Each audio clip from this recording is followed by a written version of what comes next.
Les coins inexplorés du pays de Pierre. Un nouveau film avec une nouvelle approche dédiée à des milliers de lieux et de phénomènes. Ici, vous pourrez voir le jeu d'un ours et de son ourson, le vol majestueux d'un aigle, la danse des alouettes, des légendes et des histoires vraies, ainsi que des sources d'eau curatives et vivifiantes. Partez à la découverte des coins inexplorés du pays de Pierre avec Suren Vartanian, un homme passionnément amoureux de sa patrie et de la nature. Explorez ces lieux dont vous avez peut-être entendu parler, mais que vous n'avez pas encore vus.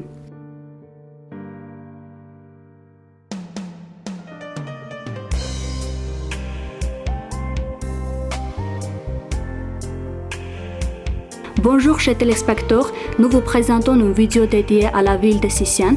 Sisian se trouve dans la région montagneuse du sud de l'Arménie et représente le berceau du peuple arménien. Je suis médecin de profession, né et vivant en Sisian. Sisian est ma patrie et j'aime profondément ma ville. J'ai passé toute ma vie à Sisian en contact étroit avec la nature et les habitants et je ressens que Sisian est un lieu idéal pour vivre et créer. Dans ce film, nous avons essayé de présenter les informations que nous ont transmises nos grands-parents, nos parents et les habitants de Sisian. Des informations que nous avons héritées sous forme de légendes et de récits historiques réels. Notre objectif est que ces connaissances rassemblées soient transmises aux générations futures. Chaque lieu a été filmé pendant une journée et nous présentons les films selon ces journées de tournage. Et ainsi commence le premier jour. Comme je l'ai déjà mentionné, je suis originaire de Sisian. Mes parents, mes grands-parents et mes ancêtres étaient eux Sisian. Dans l'ancien Sisian, il était habituel de connaître les gens non seulement par leur nom de famille, mais aussi par le nom de leur grand-père, de leur père et de leur fille. Je suis né dans cette maison construite par le père de mon grand-père, Karan Suren. Karan était le père de Suren. Suren, mon grand-père, a construit la maison dans laquelle je suis né. Mon grand-père a également construit ces sources, d'où les habitants de Sisian prennent encore aujourd'hui de l'eau potable. Il a construit ces fontaines en 1939 en mémoire des compatriotes tombés pendant la guerre russe-finlandaise. Nous allons boire l'eau de cette source pour visiter la maison que mon père a construite. C'est dans cette maison que j'ai grandi et vécu. C'est lorsque je me suis mariée, j'ai construit ces maisons ici.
Selon le récit de son ancêtre, lors de l'invasion des Mongolo-Tatars pour éviter le massacre de Tamerlan, les Arméniens se cachaient dans cette église.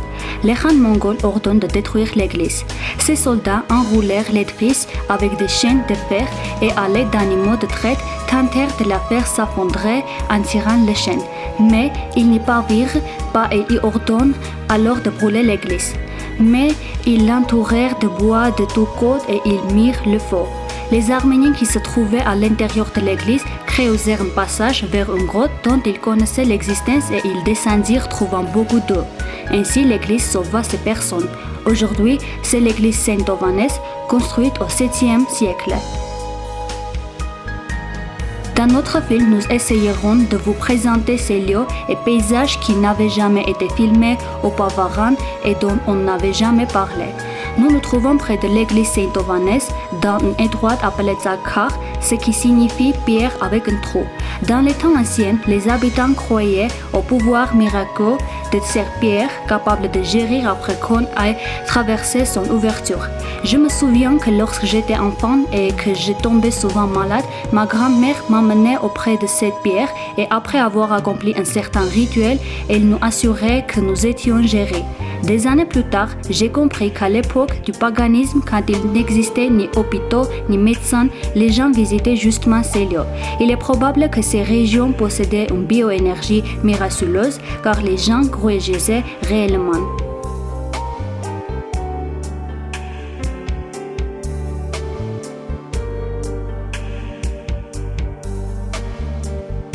Les rituels de la forteresse de Zakar, pierre percée, les rituels associés à la pierre percée est le suivant. La personne se tient du côté nord de la pierre, l'enlace par la gauche et murmure ces paroles. Pierre divine, prends mes maladies et mes péchés, accordez-moi la santé. À ce moment-là, elle transmet son énergie négative à la pierre. Ensuite, la personne doit passer à travers l'ouverture de la pierre depuis l'autre côté. Au début, lorsqu'on regarde l'ouverture, elle semble très petite et l'on pense qu'il est impossible d'y passer. Mais en descendant vers l'ouverture, on a l'impression que la pierre s'élargit et on peut y passer sans difficulté. Nos ancêtres disaient que passer à travers cette ouverture, c'est renaître. En sortant, il faut toucher les côtés droits de la pierre depuis le sud et murmurer « Pierre divine, guéris-moi et donnez-moi de la force ».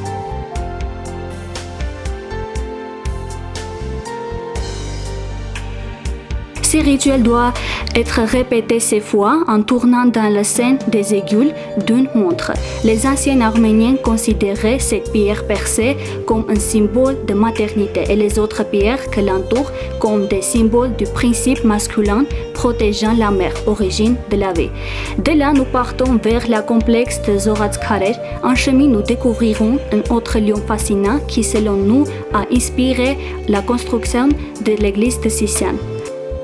À partir de ce point, chers téléspectateurs, vous pouvez voir un rocher dont le contour rappelle étonnamment l'apparence extérieure de l'église de Sisian.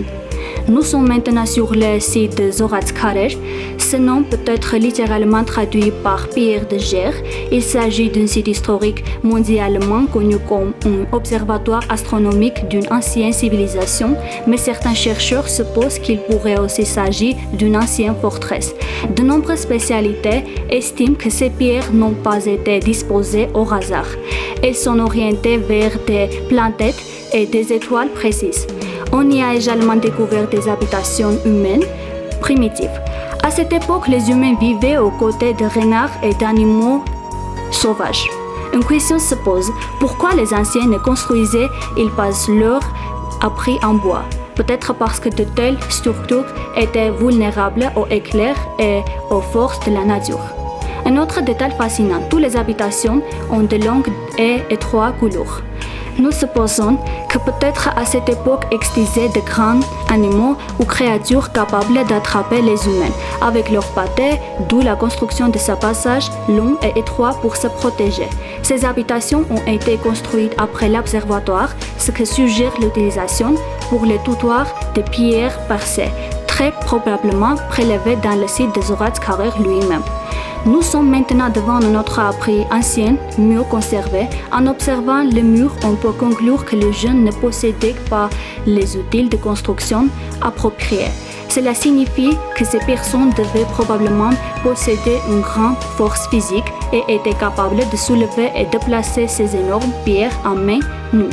Certains pensent que ces personnes étaient des titans. Ils buvaient l'eau d'une source située dans cette vallée. Nous allons maintenant y descendre pour boire, nous aussi de cette eau, comme autrefois, dans l'espoir qu'elle nous apportait santé et force.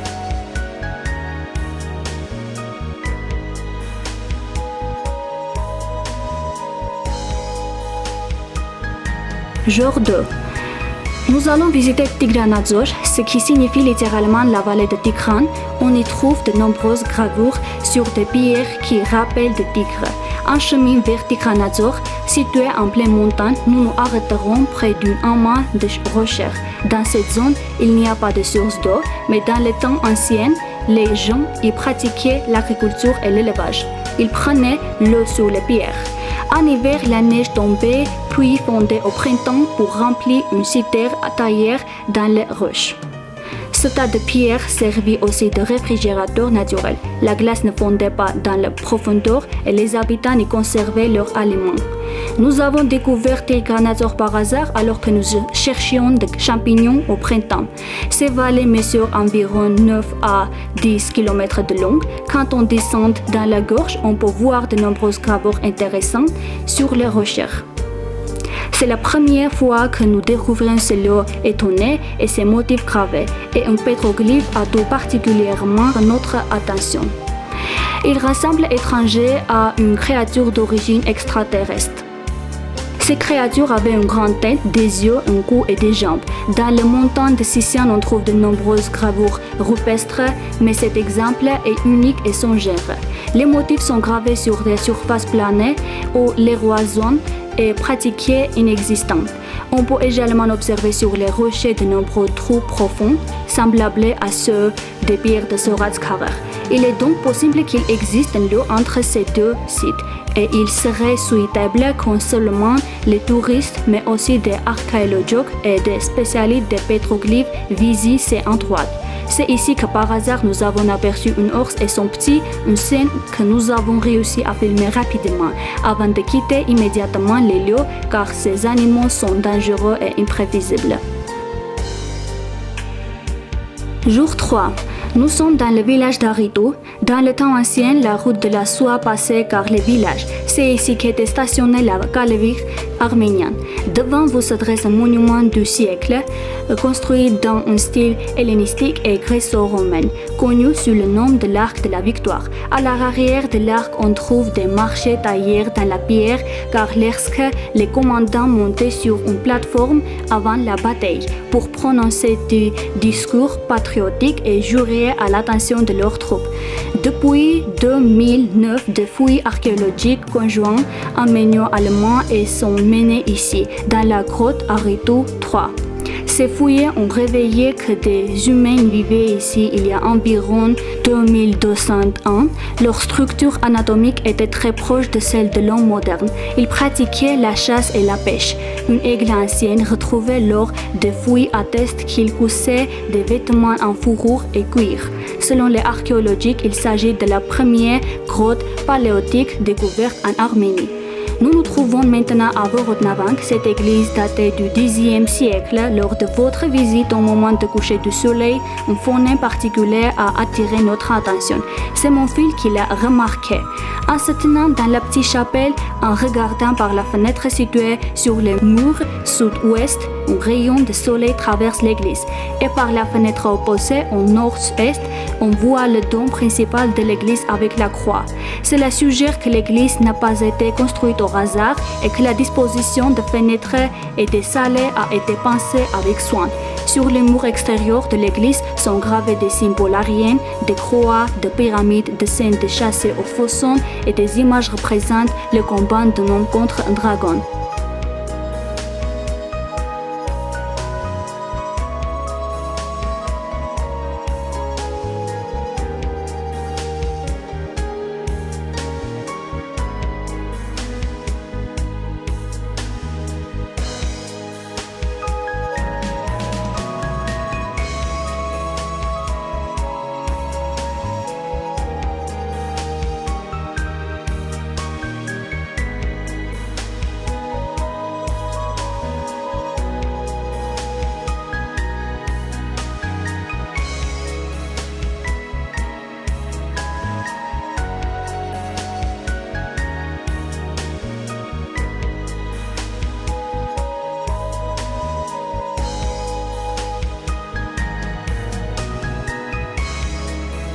Sur la route vers le village de Lutsen, nous nous sommes arrêtés près de la source très mal du route. Cette source est célèbre pour ses propriétés curatives et attire de nombreux visiteurs et touristes.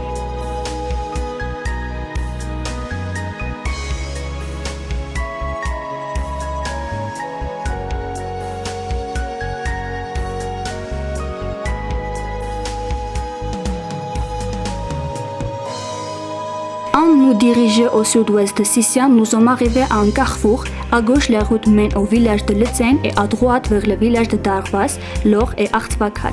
Ces carrefours se trouvent à environ 2000 km de Sisian. Nous vous pris de la direction de Lutsen. Depuis Lutsen, nous avons traversé une forêt jusqu'à notre carrefour. Depuis ce carrefour, une route mène au monastère de Tathev et une autre vers un lieu magnifique appelé Spitak, ce qui signifie sur blanc.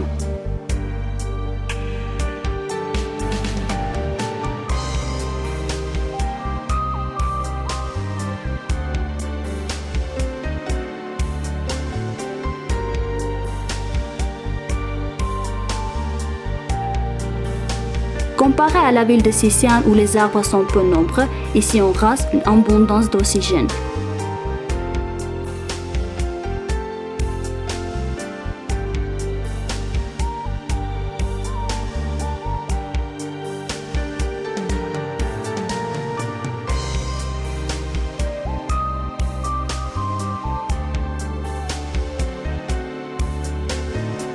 Ces beautés naturelles des sons de la forêt et les paysages nous procurent un immense plaisir. Sur le chemin de retour vers Sisian, nous visiterons une chapelle construite en 1349.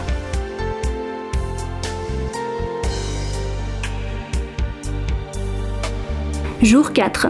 Ce jour-là, nous avons quitté Sisian en direction du sud pour arriver au village de Darbas où a récemment été construite l'église Saint-Étienne sur Stepanos. Les travaux de construction de cette église ont été financés par Aram et Armen Stepanian, originaires de ce village et actuellement résident à Moscou. En route vers le village de Lor, nous nous sommes arrêtés près de la chapelle appelée Croix Blanche, Spitak Khach, puis avons visité l'église Saint-Georges sur Gevorg, construite en 1966. C'est dans ce village que naît Amos Sahian, grand-père arménien du Xe siècle. Depuis lors, la route nous a menés vers Shenatar. Là-bas, dans la montagne, se trouve Artvakar, ce qui signifie pierre de aigle. Quand on se tient près de la forteresse et qu'on regarde ces pierres, il devient évident qu'il s'agit d'une œuvre façonnée par la main de Dieu. C'est une immense rocher haute de 109-10 mètres.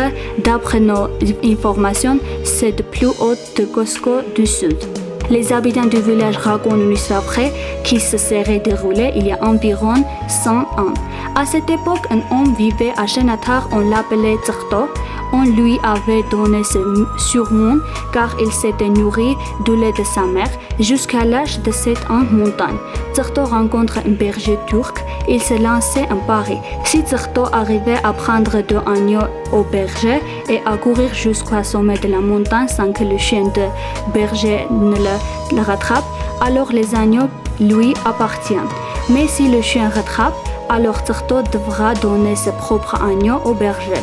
Bien sûr, l'Arménien remporte le défi, prouvant que les Arméniens sont non seulement intelligents, mais aussi physiquement robustes. Comme le climat est rude et la ville difficile dans ces régions, seuls les gens forts peuvent y suivre.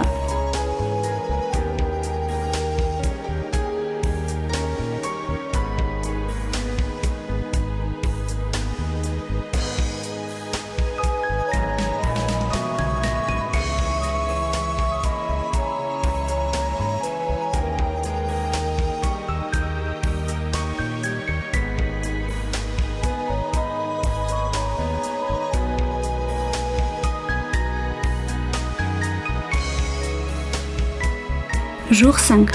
Nous sommes sur la route qui mène à la source chaude de Sunyats. Sunyats signifie les montagnes de Sunik et source chaude désigne une source d'eau chaude. Ces sources thermales se trouvent en montagne à une altitude de 2500 mètres au-dessus du niveau de la mer à environ 45 km de Sisian. On peut y accéder en voiture de marque Oise ou en jeep en environ 1h30.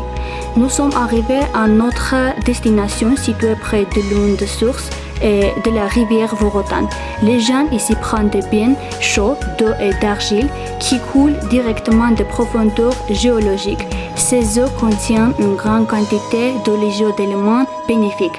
Après le bain, les jeunes appliquent d'argile thérapeutique sur les corps, s'assoient au soleil puis retournent dans l'eau.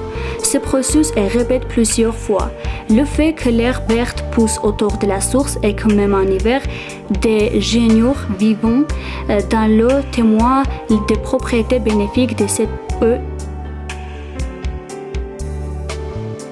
Ici, à 2500 mètres d'altitude, l'organisme humain reste une famine en oxygène, alors qu'à basse altitude, environ 40-50% des capillaires du système sanguin sont actifs ici en tant que mécanisme de protection, 60 des capillaires commencent à fonctionner. En conséquence, les organes vitaux, comme le cerveau et le cœur, reçoivent plus d'oxygène. Et lorsque nous descendons des montagnes, nous avons l'impression de renaître.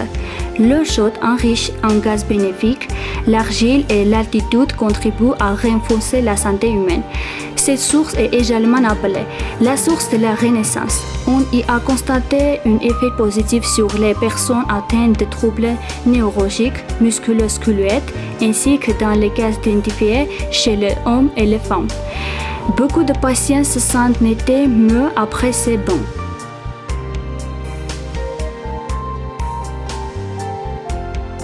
6e jour. En partant de Sisian vers le monastère de Tatev en approchant du village de Varoudi, nous nous sommes arrêtés au bord de la route au 5e kilomètre, près d'une pierre appelée Portakal, ce qui signifie pierre du nombril. En effet, ces pierres ressemblent à un nombril humain. Autrefois, les femmes intervilles venaient ici accompagnées d'un guérisseur populaire pour effectuer un rituel. Elles s'allongeaient sur la pierre de manière à ce que leur nombril touche la pierre. Puis, avec les guérisseurs, elles faisaient des mouvements de rotation. Après plusieurs séances, la majorité des femmes devenaient mères. En tant que gynécologue, je pense que ce processus ressemble à un massage gynécologique ou peut-être que ces pierres possédaient un champ magnétique positif.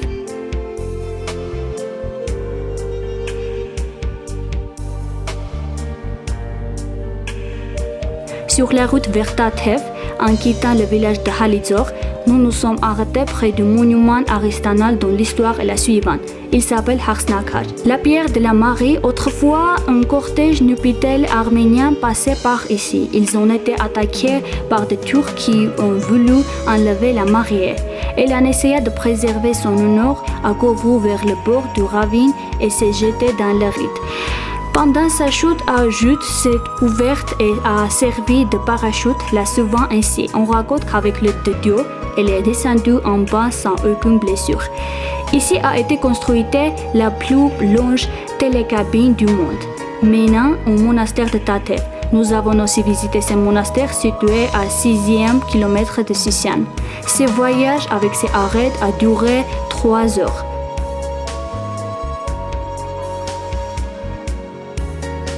Autrefois, les routes de la soie passaient par les montagnes. Aujourd'hui, nous empruntons ces mêmes notes pour nous rendre au village de Lezen. Depuis Tatev en 2 heures, nous avons gravi les montagnes en atteignant ce col. En surmontant ces montées difficiles, on comprend qu'on est encore jeune, fort et capable de franchir ces virages. D'ici, on peut voir la gorge de Vorotan, le mont Urtasar, ainsi que le réservoir de Champ. Nous avons continué notre route en traversant des forêts vers Lezen. En chemin, nous avons vu de nombreuses traces d'animaux sauvages. Il est donc conseillé car les personnes qui vous accompagnent connaissent bien ces régions.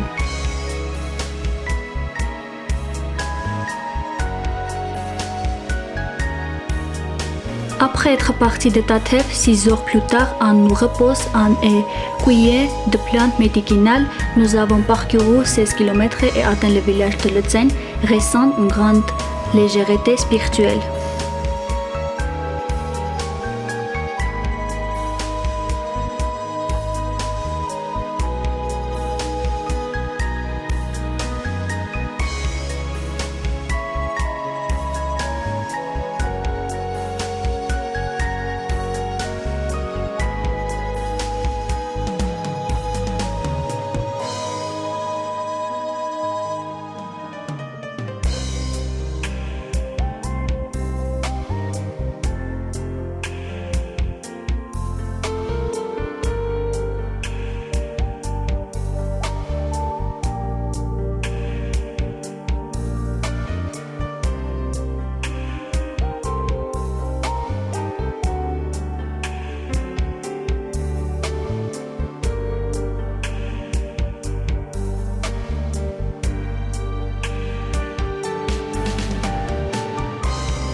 Jour 7. Nous approchons du monument historique de Saint Vartan Mamikonian, situé dans le village d'Angerakot.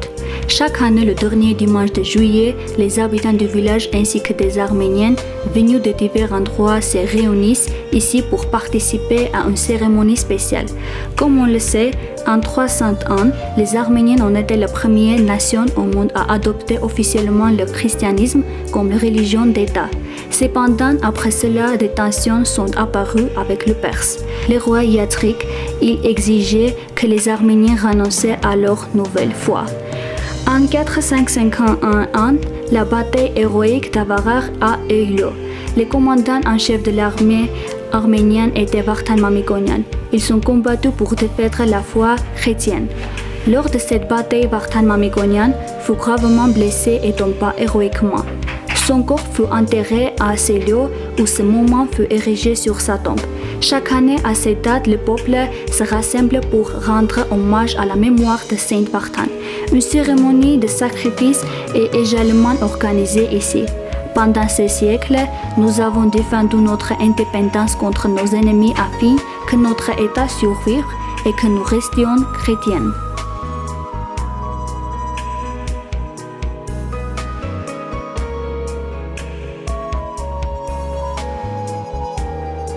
Allée des Khachkar. Au nord du village d'Angerakot se trouve un endroit appelé l'allée des Khachkar.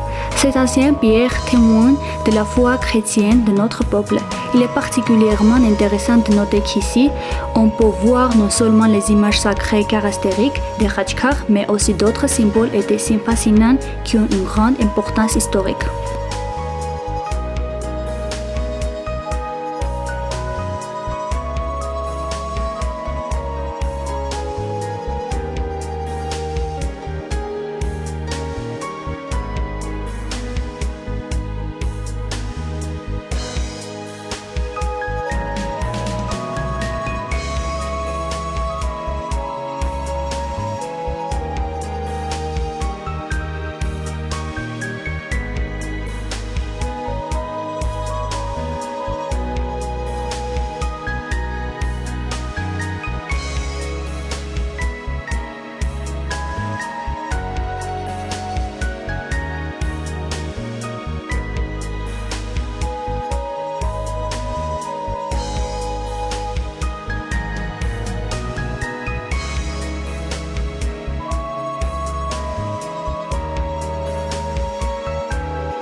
Le rocher du lion.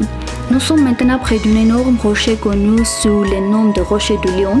Ce rocher ressemble étonnamment à une tête de lion. Il se trouve à environ 10 km de Angerakot. Selon une légende répandue, autrefois vivant ici un lion qui gardait la source d'eau qui coulait de la colline. Chaque printemps, les habitants sacrifiaient une jeune fille au lion afin qu'il fournisse de l'eau pour l'irrigation des vergers. Un jour, une belle jeune fille s'approcha du lion et lui expliqua que sa mère était gravement malade. Elle lui demanda de laisser passer l'eau pour le peuple, promettant qu'elle reviendrait après l'arrosage des vergers. Mais elle ne revint jamais. De chagrin, le cœur et la tête du lion se sont pétrifiés. On raconte que jusqu'à aujourd'hui, la jeune fille revient près du rocher du lion, regarde son corps pétrifié et se souvient de lui.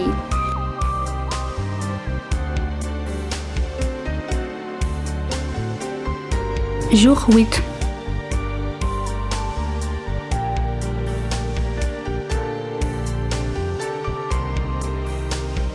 Aujourd'hui, nous avons voyagé vers Urtassar, situé 25 km de la ville de Sisian, à une altitude de 3200 mètres au-dessus du niveau de la mer.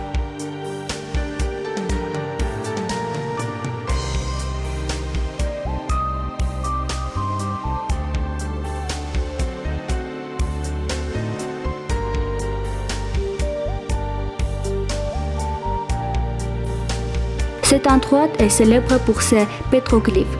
Sur les rochers sont gravés d'anciens animaux, de chèvres sauvages, de gerbes, de tigres, de chiens, de panthères, de ours, ainsi que de scènes de chasseurs et de danses. Ces images ont été gravées il y a des milliers d'années. Nous pensons que les pétroglyphes ont été créés à l'aide d'une technologie particulière car sur les rochers où il y a des gravures, aucune mousse nous passait. Une attention particulière est portée à une image représentant une femme où l'on distingue clairement la taille, la poitrine et même le doigt. Cela témoigne du respect particulier accordé à la femme dans cette civilisation en tant que symbole de maternité et de commercement de la fille. Par ailleurs, on trouve parmi les gravures des créatures marines inconnues, ce qui suggère que ces régions pourraient avoir été entièrement recouvertes d'eau après un grand déluge. Une autre gravure éricaine ressemble fortement à une scène biblique, Adam, Ève, le fruit défendu et le serpent.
Sur les chemins du retour vers Sicile, nous avons vu une immense formation rocheuse s'étendant près de 70 km que l'on appelle la rivière de Pierre.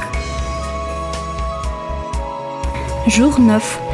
Aujourd'hui, nous partons de Sicile en direction du sud, vers le village de Tolors, puis vers Benounis. C'est ici que se trouve le monastère de Tanatsk. En 1974, un réservoir a été construit à Tolors, ce qui a entraîné l'inondation à l'église Sainte-Repsimée datant du Xe siècle. Pendant la saison estivale, lorsque le niveau de l'eau baisse, on peut apercevoir de loin la partie supérieure de l'église. Nous poursuivons ensuite notre route vers le village de Benounis, situé à 12 km de Sicile, soit environ 40 minutes en voiture. On y trouve également la tombe du prince Orbélien datant du XIIIe siècle. Il a grandement contribué au bien-être de son peuple et en son honneur. Ce magnifique monument a été érigé. En chemin, nous passons près de Vassakabert, une ancienne forteresse dont la superficie dépassait 5 hectares. Finalement, nous atteignons notre destination, le monastère de Tanatsk. Le trajet a duré environ 2 heures. Le monastère de Tanatsk a été construit avec 5e siècle en tuf rouge, ce qui lui veut parfois le nom du monastère rouge. À proximité du monastère se trouve un Vishapakar, pierre dragon, et selon les chercheurs, un temple dédié à la déesse Anaïde s'élevait ici à l'époque païenne. À cette époque, le monastère jouait un rôle important dans la vie du peuple arménien.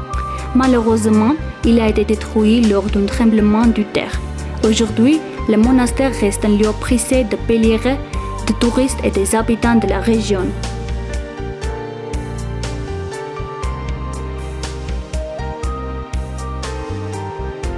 Jour 10. C'est dans ce lieu que vivaient les ancêtres de ma grand-mère Astrid. Autrefois, le village s'appelait Kalach. Voici ce que m'ont raconté ma grand-mère Astrid et sa mère Tamam, dont les ancêtres faisaient partie des premiers habitants de ce village. Ils étaient venus du Karabakh. Selon le récit de grand-mère Tamam, son fils unique, Frangul a un jour rêvé que leur famille sacrifiait un agneau dans le cours de l'église. Au même moment, ces gens ont s'approché d'eux et participé eux aussi à la cérémonie. À son réveil, Frangul raconta son rêve à sa mère et celle-ci lui promit qu'il accomplirait réellement ce sacrifice. Pendant que la viande de l'agneau cuise dans le chaudron, une femme divineresse du nom Astrid s'approcha de l'église. Elle retroussa sa main jusqu'à côte, se leva les mains, puis plongea la main dans l'eau bouillante contenant les viandes d'agneau en traçant une croix dans l'eau. En retirant sa main, elle déclara « Dieu a accepté votre offrande ». Puis elle s'éloigna. À ce moment-là, ces gens venus des villages voisins s'approchèrent et ce furent eux qui goûtèrent le premier à la viande d'agneau. Des années plus tard, Frangoul épouse une jeune femme prénommée Zara. Ensemble, ils eurent cette fille et une fille qu'ils appellent Astrid, en mémoire de cette voyante. C'est une histoire vraie et étonnante qui, selon moi, est incontestable liée à Dieu. Dans les environs de ce village, entre les rochers se trouve un ancien lieu de pierre datant de la période paléochrétienne.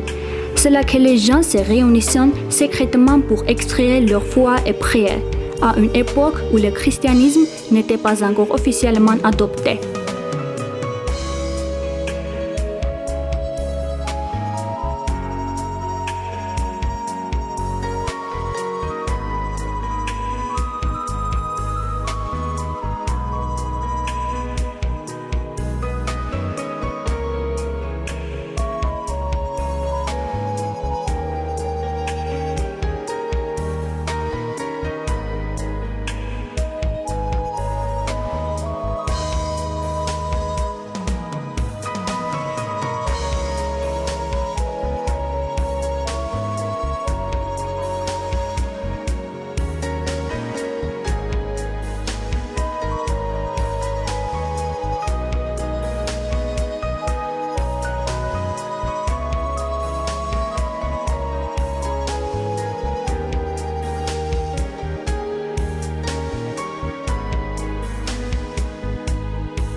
Dans ce film, nous vous avons présenté une petite partie des cités remarquables de Sicile, mais il reste encore de nombreux lieux fascinants que nous essaierons de vous faire découvrir à l'avenir. Nous espérons sincèrement que notre film vous a plu et intéressé. Nous vous attendons de tout cœur à Sicile où vous vivrez des impressions agréables et inoubliables.